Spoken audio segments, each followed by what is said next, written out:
안녕하세요. 오늘도 사연 살롱을 찾아주셔서 감사합니다. 결혼 2년 차 30대 여성이에요. 지금은 조금 나아졌지만 한동안 TV에서 첫사랑이란 단어만 나오면 속이 울렁거리고 욕지기가 일던 때가 있었어요. 첫사랑은 여자한테도 그렇지만 특히 남자한테는 꽤나 의미 있는 거잖아요. 그래서 더더욱 저는 마음고생을 해야만 했어요.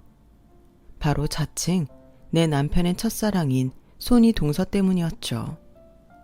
남편과 형님은 국민학교 동창이에요. 그래서 저는 모르는 남편의 어린 시절을 누구보다 잘 알고 있는 인물이죠. 솔직히 이 부분이 마음에 걸리지 않았다면 거짓말일 거예요. 남편과 내가 만나기 전 일이니 샘내지 말자고 애써 질투심을 억누르곤 했지만 그런 제게 툭하면 도발을 하는 형님 때문에 번번이 마음지옥에서 살았어요. 뿐만 아니라 형님의 이간질 때문에 저는 시댁에서 왕따까지 되었네요. 그 바람에 잊고 있었던 지난날 안 좋은 기억이 떠오르더라고요. 학창시절 저는 학교에서 왕따를 당했어요. 저를 그렇게 만든 사람은 저랑 제일 친했던 친구였어요. 중학생 때부터 베프로 지냈던 친구는 같은 고등학교에 진학해서도 꽤 친하게 지냈어요. 하지만 반도 달라지고 제가 새로운 친구들을 사귀게 되면서 친구가 저한테 서운했던 모양이에요. 서운한 마음을 말로 풀었더라면 좋았겠지만 친구는 엉뚱한 방법으로 제게 복수를 했어요. 저한테 도벽이 있다는 거짓 소문을 퍼뜨렸거든요. 그로 인해 저는 한순간에 왕따가 돼버렸어요. 나중에서야 소문의 근원지가 친구였다는 걸 알게 된 저는 친구를 찾아가서 따졌고 다음날 학교에 가보니 제가 앙심을 품고 친구를 찾아가 폭력을 휘둘렀다는 소문까지 퍼져 있더군요. 도벽에 폭력까지 제가 하지 않은 짓들로 저는 한순간에 몹쓸 인간이 돼버렸고 반대로 친구는 피해자 코스프레를 통해 주변의 동정을 받으며 지내게 되었죠. 그렇게 저는 고등학교 3년 내내 혼자 다녀야 했어요. 친구한테 배신을 당한 뒤로 3년 동안 사람들과 담을 쌓고 살던 게 버릇이 돼서 대학에 들어가서도 사람 사귀는 게 겁이 났어요. 누가 다가올라 치면 제가 먼저 차단을 하고 마음의 문을 걸어 잠그기 일쑤였죠. 그건 대학을 졸업하고 회사에 입사한 후에도 마찬가지였어요. 사람한테 상처받기 싫어서 벽을 쌓았던 것 뿐인데 그러면 그럴수록 주변의 저에 대한 인상은 엉망이 되어 가더군요. 윤지영 씨는 사람이 왜 그래? 막내면 막내답게 선배들 커피 심부름도 하고 싹싹하게 구는 맛도 있어야지. 왜 항상 꽂아 놓은 보리자루처럼 뻣뻣하게 굴어? 어떻게 신입이라고 저런 게 들어왔나 몰라. 입사 초부터 과장님을 비롯해 선배들에게 핀잔을 듣던 저는 대리를 단 후에도 회사에 적응을 하지 못했어요.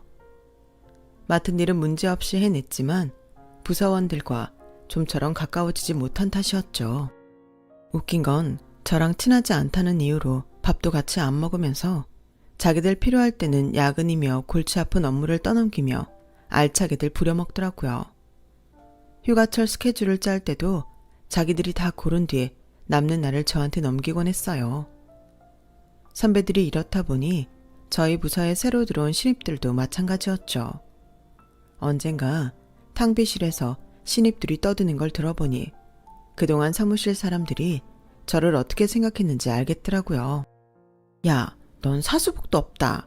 어쩌다 윤대리한테 걸렸냐? 그러게나 말이다. 처음엔 일도 잘하고 까탈스럽지 않아서 다행이다 생각했는데 알고 보니 우리 부서 공식 왕따더라고. 사람이 눈치가 없는 건지 배알이 없는 건지 다들 자기 이용해 먹기만 하는데도 찍소리도 못하고 당하기만 하더라. 오직하면 과장님이 휴가 스케줄 짤 때 윤대리는 맨 마지막에 남는 날로 주라고 하더라고. 대리가 사원보다 못한 취급을 받는데 쪽팔리지도 않나 몰라. 회사 생활은 라인 타기라는데 난 초장부터 이게 뭐냐? 완전 똥 밟았어. 그놈의 얼어 죽을 왕따는 내 학창시절을 말아먹더니 이제는 회사 생활까지 엉망으로 만들었어요. 물론 사람들한테 다가가지 못한 내 탓도 있지만 그렇다고 해도 이건 너무하다 싶더라고요. 그렇게 내가 싫으면 나한테 자기들 일은 떠넘기지 말 것이지. 이용할 땐 다 이용하고 뒤에서는 바보 취급이라니. 안 그래도 정이 안 들던 회사였지만 아랫사람들한테까지 이런 소리를 듣고 보니 더는 이 회사에 있고 싶지 않았어요. 물론 이직을 한다 해도 그곳이라고 여기랑 다를 게 없겠지만 그래도 그때는 하루빨리 떠나고 싶다는 생각뿐이어서 구직 사이트를 뒤지게 되었죠. 다행히 꽤 조건이 좋은 곳이 있어서 얼마 뒤 직장을 옮길 수 있었어요. 제가 다니던 회사보다 규모는 작았지만 사원 복지가 좋아서 꽤 인기가 있는 회사였어요. 한 번의 실패 뒤에 이직한 회사라서 이번엔 내가 먼저 사람들한테 다가가야겠다고 마음먹었지만 막상 출근해 보니 그게 잘 안 되더라고요. 당장 출근 첫날 점심은 어떻게 해야 하나 고민을 하고 있는데 과장님이 먼저 다가와 점심을 같이 먹자고 말해주었어요. 며칠 일하면서 보니까 부서 사람들이 과장님을 중심으로 꽤 잘 뭉치더라고요. 다들 사적으로도 꽤 친하게 지내는 것 같았어요. 그런 모습이 부러우면서도 한편으론 두렵더라고요. 이렇게 똘똘 뭉친 사람들 속에서 저만 겉돌면 외로움은 더 클 테니까요. 그런데 얼마 지나지 않아 그런 걱정은 기우에 불과하다는 걸 알게 되었어요. 윤지영 씨, 땡땡동 산다 그랬죠? 그럼 우리 집이랑 가깝네. 난 땡땡동 살거든요. 괜찮으면 나랑 커플 할래요? 기름 한 방울 안 나는 나라에서 혼자 차 끌고 출퇴근하는 것도 그렇고 오며 가며 말동무도 하면 좋잖아요. 어때요? 아, 돈은 따로 안 받을게요. 가끔 커피나 한 잔 사줘요. 저 때문에 굳이 그러실 필요 없어요. 저는 버스 타면 돼요. 혹시 직장 상사랑 카풀하는 게 불편해서 그래요? 아, 내가 거기까진 생각을 못했네. 괜한 소리해서 미안해요. 아니에요, 그런 거. 제가 패키치는 것 같아서. 그런데 과장님만 괜찮으시다면 카풀할게요. 불편하지 않았다면 거짓말일 거예요. 하지만 이직까지 하고도 사람들이랑 못 어울렸다간 또다시 왕따가 되지 않을까 하는 생각에 용기를 내보기로 했어요. 게다가 과장님은 성격이 워낙 좋아서 직장 상사임에도 불구하고 무척 편했거든요. 성격도 시원시원하고 운동을 좋아해서 그런가 늘 밝고 열정이 넘치는 분이었어요. 무엇보다 부서원들 중 누구도 소외되지 않도록 챙기는 모습이 인상적이기도 했고요. 그렇게 시작된 과장님과의 카풀은 제 직장 생활에 많은 변화를 가져왔어요. 처음엔 막연히 어색할 거라고 생각을 했는데 막상 과장님 차를 타보니 과장님 특유의 친화력 때문에 어색함보다는 친근감이 더 생기더라고요. 회사까지 가는 내내 소소한 일상 얘기부터 직장 생활 노하우까지 무르르듯 자연스럽게 흘러가다 보면 회사 주차장에 도착해 있곤 했어요. 이전 직장에서는 회사 입구만 들어서도 한숨이 나고 숨이 콱 막혔었는데 이직 후에는 그런 증상이 싹 사라져버렸죠. 게다가 과장님이 중간에서 다리를 놔주신 덕분에 사무실 직원들과도 금방 친해져서 직장 생활에 활력도 생겼어요. 그렇게 시간은 흘러 이직한 지 1년이 지나던 무렵까지도 저는 과장님과 카풀을 하고 있었어요. 그런데 회식 자리에서 뜻밖의 소식을 듣게 되었지 뭐예요. 참, 김 과장, 집들이는 언제 할 거야? 강남으로 이사한 지가 2달이 넘었는데 왜 아직 말이 없어? 하긴 총각 혼자 사는 집에서 집들이는 좀 그런가? 음식 해줄 사람도 없고 말이야. 그러게 올해는 제발 장가 좀 가라고. 지금껏 카풀을 하면서도 과장님이 이사를 갔다는 사실을 몰랐던 저는 조금 당황스럽더라고요. 강남이면 회사 근처인데 그럼 지난 2달 동안 저 때문에 일부러 다리까지 건너와서 저를 태우고 다시 회사로 갔다는 얘기니까요. 부장님의 갑작스러운 이사 발언 때문에 놀란 건 저뿐만이 아니었어요. 과장님 본인도 꽤 놀랐는지 슬쩍 제 눈치를 살피더라고요. 그날 회식이 끝나고 다들 집으로 돌아가는 길에 제가 과장님을 불렀어요. 과장님, 왜 진작 말씀 안 하셨어요? 강남으로 이사 가셔놓고 아침마다 저 때문에 저희 집까지 오셨던 거예요? 왜 그러셨어요? 진작 말씀하시지. 내일부터는 오시지 마세요. 저 대중교통 이용하면 돼요. 그러자 과장님이 난처한 표정으로 머리를 극적이더라고요. 저기 윤대리, 그냥 카풀 계속하면 안 될까요? 아침마다 윤대리가 쌓아놓은 샌드위치 먹으면서 도란도란 얘기 나누는 게 낙이었거든요. 난 아침잠이 없어서 원래 일찍 일어나기도 하고 아침밥 챙겨줄 아내도 없어서 윤대리 아니면 아침도 굶어야 하고 아무튼 내가 좀 곤란해서요. 그러니까 그냥 카풀 계속하죠. 횡설수설하던 과장님은 본인도 말이 안 되는 소리라는 걸 아는지 한숨을 푹 쉬며 제 눈치만 보더라고요. 그러더니 작정한 사람처럼 저를 똑바로 보면서 말했어요. 아, 안 되겠다. 더는 못 속이겠네요. 저 윤지영 씨 좋아합니다. 애초에 카풀하자고 했던 것도 윤지영 씨랑 가까워지고 싶어서 그런 거예요. 이런 식으로 고백할 생각은 없었는데 상황이 이렇게 돼버렸네요. 지영 씨, 나랑 사귈래요? 얼떨결에 사랑 고백에 이어 프로포즈를 받게 된 저는 어리나간 사람처럼 멍하게 서 있었어요. 그렇다고 싫었던 건 아니었어요. 오히려 그 반대였죠. 그동안 과장님을 옆에서 지켜보면서 저런 남자랑 사귀면 재미도 있고 대화도 잘 통해서 좋겠다는 생각을 자주 했었거든요. 다만 상황이 상황인지라 당황했던 것 뿐이었어요. 과장님은 그런 제 행동을 거절의 의미로 받아들였는지 얼굴이 벌개져서는 애써 수습을 하려고 애쓰더군요. 내가 너무 부담스럽겠나 봐요. 그러니까 이건 어디까지나 강요하는 게 아니고 그냥 내 마음이 그렇다는 거니까 무시해도 돼요. 난 괜찮아요. 정말이에요. 허둥지둥 손까지 내저으며 당황하는 과장님을 보자 웃음이 나더라고요. 이 남자가 이렇게 귀여운 구석도 있었나 싶은 게 몰랐던 매력을 하나 더 찾은 기분이었어요. 그래서 제가 도리어 침착하게 말을 꺼낼 수 있었어요.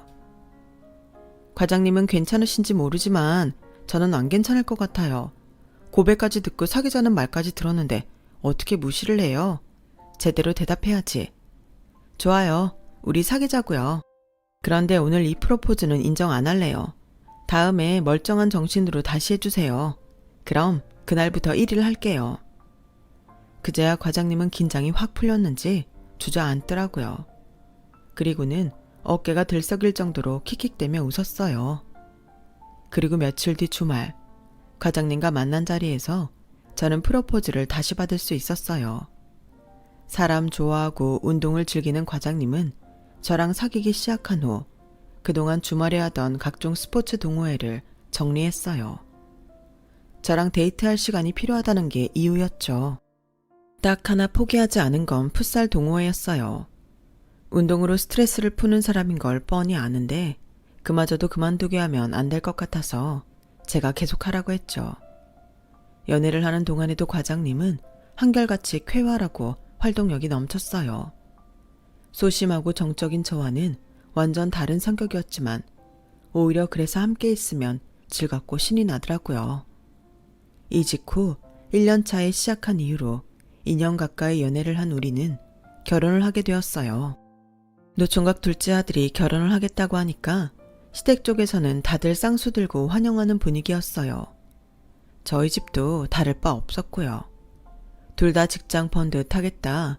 부모한테 손 안 벌리고 결혼 준비까지 할 수 있는 경제력을 갖췄으니 딱히 반대할 이유가 없었죠. 결혼식을 준비하면서 알게 된 건데 제 남편이 발이 엄청 넓긴 하더라고요. 결혼식장부터 웨딩사진, 신혼여행, 심지어 한복까지 죄다 인맥을 통해 최상의 퀄리티로 저렴하게 준비할 수 있었어요. 거기다 친구들은 어찌나 많은지 예상 하객수만 해도 어마어마했어요. 반면에 저는 이렇다 할 친구도 없어서 초대해야 할 사람은 고작해야 직장 동료들 정도였어요. 너무 비교가 되니까 창피하더라고요. 이래서 사람들이 대행업체를 이용해 결혼식 하객을 부르는구나 실감했어요. 정연씨, 내가 좀 한심해 보이지. 이 나이 먹도록 변변한 친구도 없고 결혼식에 부를 동창들도 없고 말이야. 실은 내가 학창시절에 왕따를 심하게 당해서 친구도 없고 사람 사귀는 게 서툴러.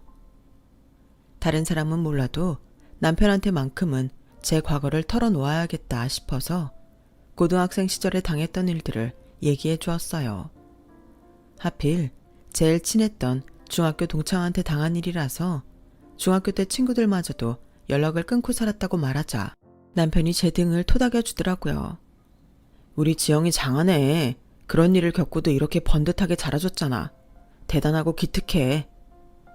조금 전까지 담담하게 제 이야기를 하던 저는 남편의 위로에 눈물이 왈칵 쏟아졌어요. 난 지금까지 내 과거가 창피하다고만 생각해서 감추기에 급급했는데 기특하다는 말을 듣게 될 줄은 몰랐거든요.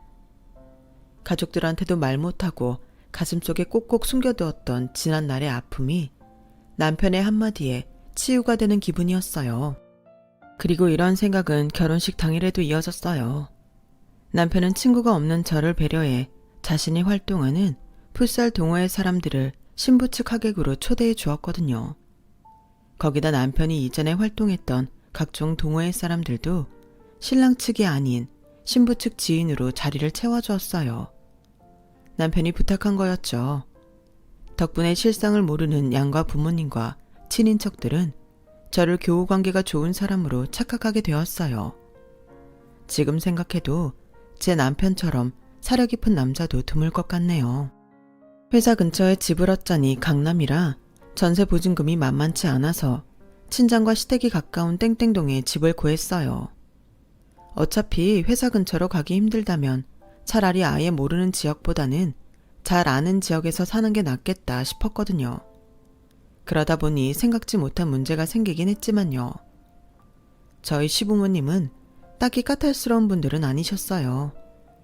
아버님은 대학에서 행정직으로 일하시다가 퇴직하셨고 어머님은 동네 학원에서 피아노 학원을 운영하시다가 15년 전쯤 학원을 그만두신 뒤로 살림을 하고 계세요.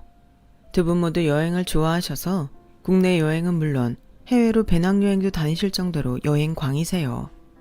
그러다 보니 자식들 사는데 크게 관여를 안 하시는 편이시죠. 며느리 입장에선 그런 점이 얼마나 편한지 몰라요. 여기까지만 보면 남편 복에 시부모님 복까지 남부러움 살만한 결혼이 분명하지만 인생이 어디 다 가지고 살 수 있나요? 제 결혼에도 복병이 있더라고요. 앞에서 말했던 손이 동서였죠. 제 남편의 국민학교 동창인 형님은 평소 집에서 제 남편한테 도련님이라는 호칭 대신 이름을 불렀어요. 처음 형님이 시집 왔을 때 어머님이 호칭 문제로 잔소리를 하긴 하셨다는데 아직도 형님은 버릇을 못 고치고 제 남편을 이름으로 부르더라고요. 동서는 모르겠지만 우리 정연이가 어릴 때 꽤 인기가 많았어. 얼굴도 잘생긴 데다가 남자다웠거든.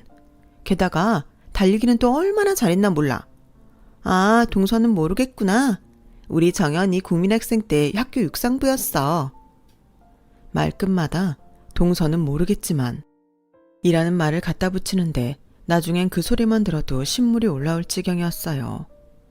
어린 시절 안 좋은 경험 때문에 참는 거라면 누구보다 자신 있는 저였지만 내 남자를 두고 날 자극하는 형님 앞에서는 인내심도 금방 바닥을 드러내게 되더라고요. 그래서 하루는 그동안 참았던 불만을 터놓았죠. 형님, 이제 그만 좀 하세요. 너무 유치하지 않아요? 형님이랑 우리 그이가 국민학교 동창이면 뭐요? 말끝마다 형님이 저보다 내 남편에 대해 잘 아는 것처럼 말하는데 저 그런 소리 들을 때마다 불쾌해요. 지금의 내 남편을 잘 아는 건 형님이 아니라 저니까요. 그리고 말끝마다 우리 정연이라고 부르는 것도 안 그랬으면 좋겠네요. 앞으로 내 남편 이름은 동창회에 나가서나 부르시고 집안에선 도련님이라고 불러주세요. 나름 수위 조절을 하면서 했던 말인데 제 말을 들은 형님은 마치 제가 하극상이라도 벌인 것처럼 온 집안이 떠나가라 소리치며 울먹였어요. 동서, 정말 너무해. 동서는 내가 그렇게 싫어? 아무리 그래도 그렇지. 자기보다 나이도 많은 손윗사람한테 어쩜 그렇게 막대할 수가 있어? 난 그저 도련님이랑 동창이란 말 한마디 했을 뿐인데 그게 그렇게 듣기 싫을 정도로 불쾌했어? 알았어. 동서가 싫다면 앞으로는 안 그럴게. 근데 이거 하나만 알아둬. 동서 시집 오기 전까지 이 집 식구들 누구도 나한테 이런 대접한 사람 없었어. 왠줄 알아? 내가 맏며느리로 살면서 제사면 명절 때 독박 쓰고 일하면서도 혼자 사는 도련님까지 챙겨가며 나름대로 헌신했으니까 그런 거야. 그런데 동서 눈에는 그마저도 고깝게 보였던 거구나. 내가 오지랖이었네. 난 그저 밖에서 일하는 동서 힘들까봐 지금까지 하던 대로 해왔던 것뿐인데 동서를 불편하게 했다니. 다 내 탓이지 뭐. 내가 아주 죽일 년이네. 형님의 눈물겨운 원맨쇼에 넘어간 시어머니는 주방으로 달려와 저한테 한 소리 하셨어요. 얘 둘째야, 너 손윗사람한테 이게 무슨 짓이냐? 큰애 딴에는 너 위에서 한다고 한 모양인데 아무리 네 마음에 안 든다고 손윗사람한테 이러면 안 되지. 어서 큰애한테 사과해라. 아니에요, 어머님. 마음에서 안 내켜서 하는 사과 받아서 뭐해요? 그냥 제가 참을게요. 그냥 제가 나쁜 년 하고 말죠. 동서, 앞으로는 동서 말대로 괜한 참견 안 하고 입 닥치고 조용히 살게. 아, 진짜. 정말 욕이 목구멍까지 치고 올라왔어요. 이건 아주 사람 물먹이라고 작정한 사람 같더라고요. 그날 일로 시집 온 지 반년도 안 돼서 저는 온 집안 식구들의 눈총을 받게 되었어요. 그날 이후 형님은 일부러 저를 자극하곤 했어요. 마치 싸움을 만들려는 사람처럼요. 형님의 도발에 저는 그러면 안 된다는 걸 알면서도 발끈하기 일쑤였고, 그러다 보니 전후 사정을 잘 모르는 시댁 식구들은 제 성격에 문제가 있는 게 아닌가 의구심을 갖게 되었어요. 물론 제가 없을 때 형님이 식구들한테 이간질한 게 주된 이유였지만요. 동서, 정연이 첫사랑이 누군지 알아? 아마 알면 깜짝 놀랄 거다. 그게 누구냐면 말이야. 형님 말이 끝나기도 전에 남편이 말을 끊었어요. 형수, 그게 언제적 일인데 아직도 그 소리를 해. 아주 사고를 우려라. 왜? 동서도 알아야지. 안 그래, 동서? 사실 그때까지는 남편 첫사랑이 누군지 몰랐던 터라 내심 궁금하기도 했어요. 남편이 정색을 하는 걸 봐서는 의외의 인물일 거라는 추측만 할 뿐이었죠. 그날 형님은 웃만 띄워놓곤 정작 제 남편의 첫사랑이 누구인지는 말하지 않았어요. 마치 저를 약올리려는 것처럼 말이죠. 정작 그 대상을 알려준 사람은 제 남편이었어요. 자기가 오해할까봐 내 입으로 직접 말하는데 아까 형수가 말한 내 첫사랑 말이야. 형수였어. 근데 그걸 첫사랑이라고 하기도 뭐한데 나 국민학교 4학년 때 일이거든. 그때 애가 뭘 알아? 그냥 좋고 싫고 그거지. 근데 그걸 가지고 아직까지도 놀린다니까. 그래? 난 또 첫사랑이라길래 적어도 고등학생 정도 됐을 때 얘긴 줄 알았네. 형님도 참 웃긴다. 11살 때 일을 가지고 첫사랑은 무슨. 암튼 자기가 먼저 말해줘서 고마워. 그때는 그 일이 그렇게 지나가는 줄 알았어요. 사실 별것도 아니었으니까요. 그런데 형님 말은 좀 다르더라고요. 어머, 정연이가 그래? 국민학생 때 일이라고? 걔 아주 웃기는 놈이네. 동서, 그거 거짓말이야. 정연이랑 나랑 쭉 한 동네에서 살았잖아. 걔 중학생 때도 길에서 나 보면 얼굴 빨개져서 어쩔 줄 몰라 했어. 하긴 부인 앞에서 그런 얘기까지 하긴 그랬겠지. 남자들한테 첫사랑이 어떤 의미인데. 정작 본인은 아니라는데도 형님은 그놈의 첫사랑이 의미 부여를 해댔어요. 그리고 툭하면 제 속을 박박 긁어댔죠. 문제는 첫사랑 타령만은 아니었어요. 제 남편을 대하는 형님의 태도가 문제였죠. 형님네는 시부모님을 모시고 본가에서 살고 있는데 몇 년 전 아주버님이 지방 발령을 받으셔서 평소에 집의 남자는 아버님과 제 남편뿐이었어요. 하지만 시부모님은 1년에 반은 시골집에 내려가 계시는 데다 두 분이 여행도 자주 다니셔서 실질적으로 집안의 남자는 제 남편 하나라고 해도 무방했어요.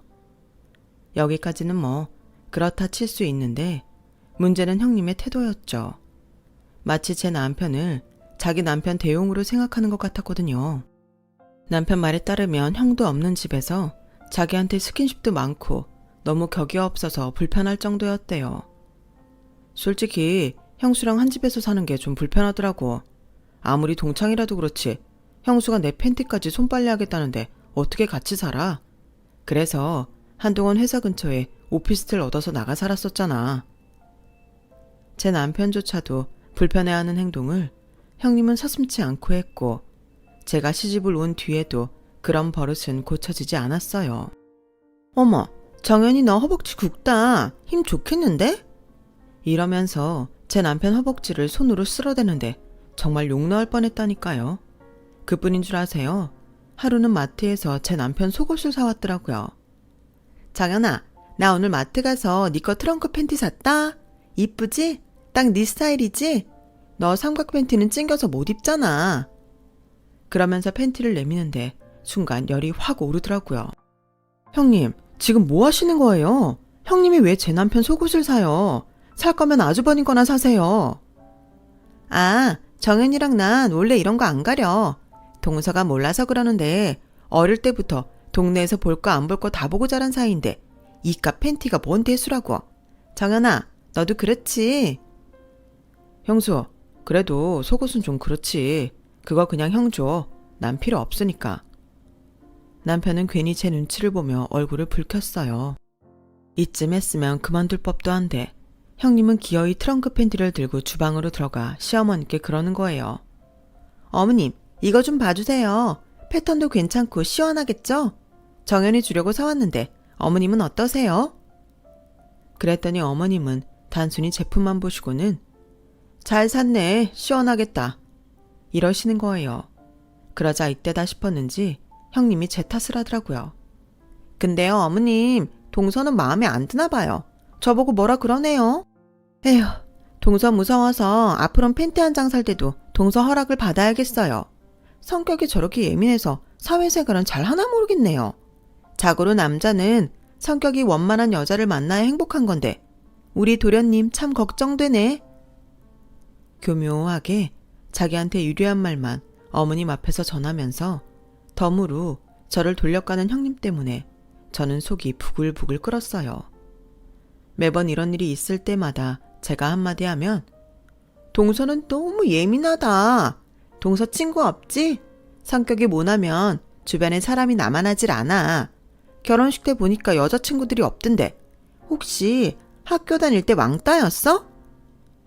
마치 뭔가 아는 사람처럼 묘한 눈빛을 하고 저를 보는데 말문이 막히더라고요. 농담이야. 뭘 그렇게 정색을 해? 누가 보면 진짜 왕따였는 줄 알겠다.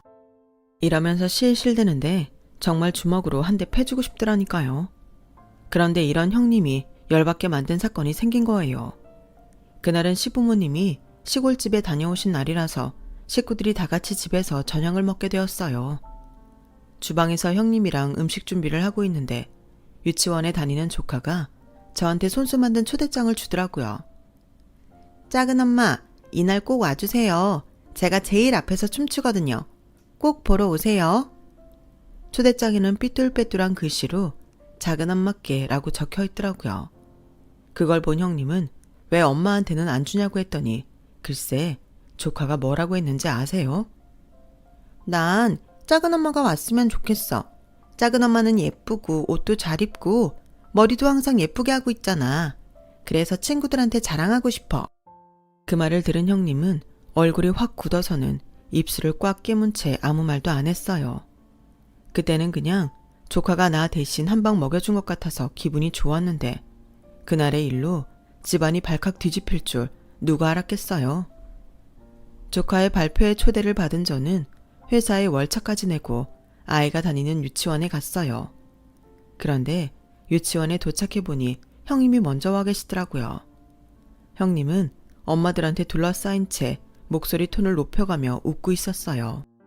무슨 일이 있나 궁금해서 슬쩍 들여다봤더니 글쎄 머리끝부터 발끝까지 명품으로 도배를 했더라고요. 형님, 이게 다 뭐예요? 어머, 동서는 명품 잘 모르는구나. 하긴 동서 월급에 이런 걸 써보기나 했겠어? 나야 대학 다닐 때부터 친정아버지가 자주 사주셔서 자주 들고 다니던 거라 익숙하지만 이참에 내가 동서 하는 거 봐서 쓰다가 실증 나면 하나 줄게. 솔직히 명품이 부럽지는 않았어요. 그저 형님 친정이 좀 사는 집이었구나 하는 정도로 생각했을 뿐이죠. 그런데 그날 이후 형님의 명품 취장은 점점 더 심해졌어요. 동네 재래시장을 갈 때도 수백만 원짜리 백을 들고 갈 정도로요. 뿐만 아니라 별일 없이 그냥 집에 있으면서도 샵에 가서 드라이를 하고 올 정도로 외모 치장에도 열을 올렸죠. 그리곤 작정한 듯이 제 앞에서 딸아이를 불러 그러는 거예요.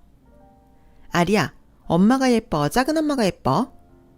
목이며 손가락에 낀 번쩍이는 액세서리를 흔들며 마치 아이를 홀릴 듯 묻자 조카가 지 엄마가 예쁘다고 했더니 그제야 저 보란 듯이 깔깔대며 웃더라고요. 그치? 엄마가 예쁘지? 그래서 작은 아빠도 엄마를 좋아했잖아. 엄마가 작은 아빠 첫사랑이거든. 첫사랑이 뭔 줄 알아? 맨 처음 사랑에 빠진 사람을 보고 첫사랑이라고 그러는 거야. 나이가 들어도 첫사랑은 절대로 못 잊거든. 이건 완전 저 들으라고 하는 소리였어요. 형님, 지금 뭐 하자는 거예요? 얘한테 그게 할 소리예요. 어머 동서, 내가 뭘 잘못했다고 또 이러는 거야. 동서 정말 성격에 문제 있는 거 아니야? 동서 아무래도 병원에 한번 가봐야겠다. 내가 진심으로 걱정돼서 하는 말이야. 그리고 왜 애 앞에서 소리를 질러? 아리야, 놀랐지? 울지 마. 뚝! 작은 엄마가 엄마 부러워서 그러는 거야. 결국 그날 저는 이성을 놓고 형님이랑 대판 싸웠어요. 이번에도 형님은 눈물까지 뚝뚝 흘리며 시어머니 앞에서 피해자 코스프레를 하더군요. 안 그래도 형님의 이간질 때문에 저와 사이가 소원해진 시어머니는 형님 편을 드시며 저를 집으로 돌려보내셨어요.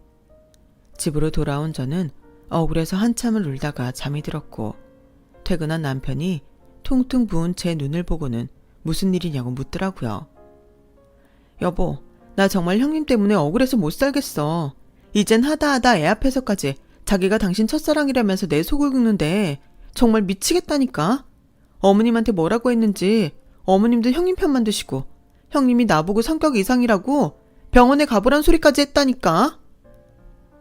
애처럼 엉엉 우는 저를 본 남편은 자기가 형님이랑 얘기를 해보겠다며 나갔어요. 그리고 그날 밤 남편은 자정이 다 돼서야 집에 돌아왔어요. 아무래도 형님하고 얘기가 잘 안 된 것 같았어요. 그리고 그날 이후 남편의 말에 따라 한동안 본가에 발길을 끊고 살게 되었어요. 그런데 사람 일 한 치 앞도 모른다고 몇 달 뒤 집안에 난리가 났지 뭐예요. 아주버님이 형님이랑 별거에 들어간 거예요. 어머님 호출을 받고 본가에 갔더니 어머님이 그러시는 거예요. 세상에, 그게 간이 부었지. 지 남편은 혼자 지방에 내려가 그 고생을 하고 돈을 버는데 지 남편 사는 곳은 들여다볼 생각도 않고 생활비까지 빼돌려선 그 비싼 백이며 구두를 사시너? 글쎄, 그네가 지난 몇 달간 쓴 카드값이 2천만 원이 넘는단다. 그뿐인 줄 아니? 아리 앞으로 들어둔 적금이며 예금까지 홀라당 빼서는 보톡스에 피부관리까지 받으러 다녔단다. 이게 제정신 박힌 사람이 할 짓이니? 그래놓곤 동창회에 나가서 둘째가 아직도 지를 못 잊어서 이혼하려고 그런다고 거짓말까지 해서는 내 두 아들 얼굴에 먹칠까지 했잖니. 아우, 나쁜 년. 저한테 자랑했던 돈 많은 친정아빠는 애초에 없었어요. 형님이 중학생 때 돌아가셨더라고요. 거기다 알고 보니 형님이 꽤 오랫동안 제 남편을 짝사랑했었더라고요. 제 남편한테 집착하고 저를 시기했던 것도 그런 이유에서였죠. 형님의 명품 소동으로 인해 저는 그동안 형님의 거짓말에 속아 저를 우호했던 가족들과 화해를 했어요. 하지만 여전히 아주버님 내외는 별거 중이에요. 조카는 저희 어머님이 맡아서 키우고 계시고요. 처음엔 형님이 미워서 고소하다는 생각을 했지만 지금은 오히려 불쌍하다는 생각만 드네요. 말도 안 되는 거짓말에 분수에 넘치는 사치까지 부린 형님의 행동 이변엔 자기 자신에 대한 자존감이 너무 낮았던 게 원인이 아닐까 생각하거든요. 그리고 그건 어쩌면 자신이 사랑받지 못했다는 서운함 때문이기도 할 테고요. 그렇다고 형님의 행동이 용서가 되는 건 아니에요. 자신이 저지른 행동은 스스로 책임을 져야 하니까요. 그래야 진정한 어른이겠죠. 저도 더 어른답게 생각하고 행동하려고 노력해야겠습니다. 지금까지 제 사연을 들어주셔서 감사합니다. 건강하시고 행복하세요. 여러분, 사연 댓글에 응원과 현명한 조언 부탁드려요.